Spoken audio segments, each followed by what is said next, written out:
happy to take us on a brief, refreshing dive into the ocean. Mark Steeman, co-founder, CEO of Calwave. And yeah, we have the vision to unlock the power of ocean waves. So wave power is the largest unused clean energy source globally, has big benefits, more consistent, more predictable, and much more energy dense. So from a life cycle emissions perspective, the UN actually forecasted it can be the lowest source of clean energy, just from steel, will become a limiting factor going forward.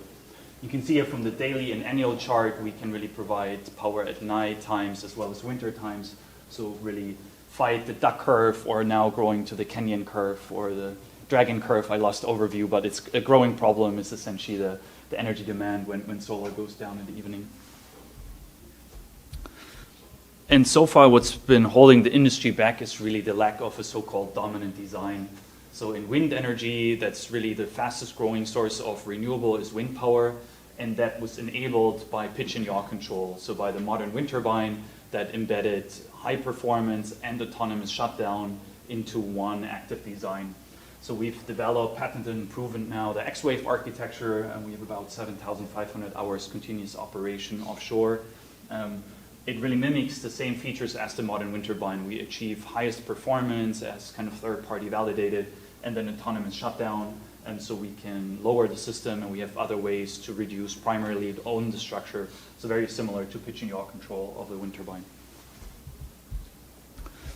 And so yeah, after our pilot in San Diego, where we achieved US record of longest operating system continuously, we're now also lined up for another record, aiming to be the first grid-connected wave farm in Oregon. The DOE is funding here Calwave, which is a 20 megawatt test site where any developer can come, and yeah, we're lined up as the first company to deploy here and then receive IEC accreditation.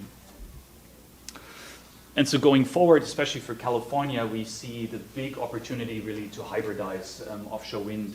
So California has announced about 25 gigawatts of offshore wind. That's a third of the entire state's power capacity will come from offshore wind.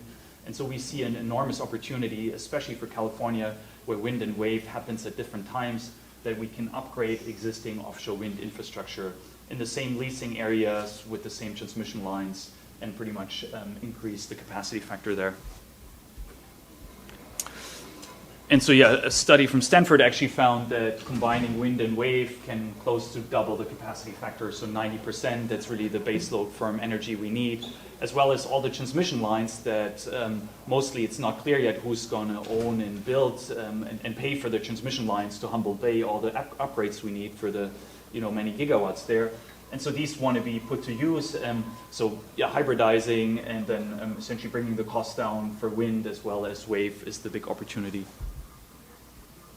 Yeah, and that's really more of a political update. Yeah, and here are some really ways to quantify on a grid level. So a study found by adding 8 gigawatts of offshore wind, it saves us about $2 billion in storage, essentially to firm up the grid in the night times.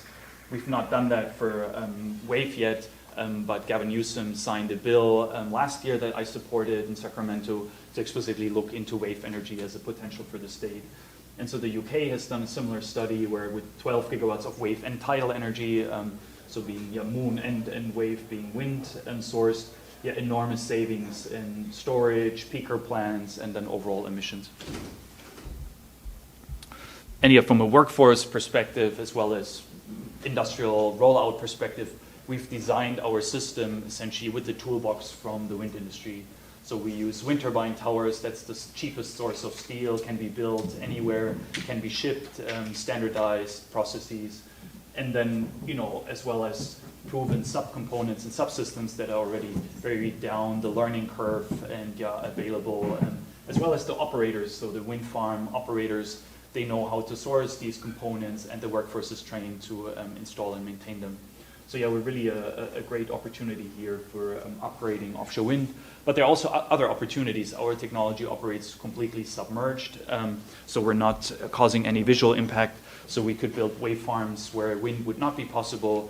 There are also other applications like data center cooling. We've heard a lot about AI, even in this panel, the amount of energy and cooling it would need for AI. So we've gotten some good demand for actually embedding data centers into our units because we already have the ocean cooling and the infrastructure in place.